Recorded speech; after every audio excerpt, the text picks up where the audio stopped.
عرفه ورځ دا ډیره عظیم ورځ ده. دا یو د هغې ورځو نه ده چې الله جل جلاله د نږدې اسمان ته راکوزیږي څنګه چې د هغه د شان مناسب وي حجاجو ته، او په خپلو ملایکو باندې فخر کوي، ورته وایي چې دا زما بندګان دي، دا د ما نه څه غواړي، سره دې نه چې الله په دې باندې عالم وي.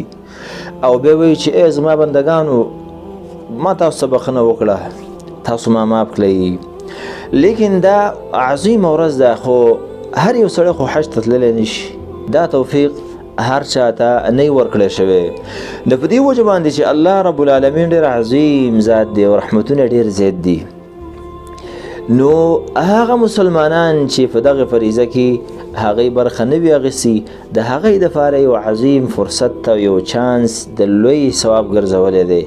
هغه دا ده په دغې عرفې ورځ باندې روژه نیول دا دومره ډېر زیات ثواب لري چې د مسلمان زړه پې یخیږي. حدیث کې راغلی دی، صحیح حدیث دی د مسلم، نبی صلی الله علیه وسلم فرمایي احتسب علی الله ان یکفر السنة التي قبله والسنة التي بعده.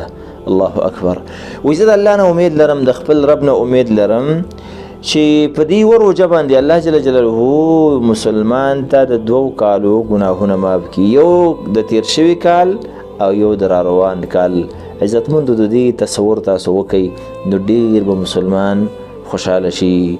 خو دا واجب نه ده عزتمندو، که کوم ورور یې نیولی نه شي الله به وله ثواب ورکوي، که نیت یې صحیح وي او زړه ارمان کوي، تمنا کوي چې کاش ما نیولی وی. لیکن که څوک روغ وي، صحت برابر وي، نو دا فرصت د لاسه مه ورکوئ.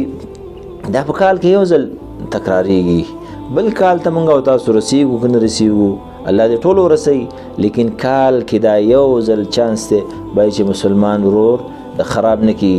بل دا ده چې باید موږ خپل زنانه هم دې ته وهڅوو، ځکه دا قبرونه هغې ته هم شته، د اخرتونه د هغې مخې ته هم شته دی. الله جل جلاله دې موږ او تاسو ته د دې ورځ د روژې نیولو توفیق راکړي.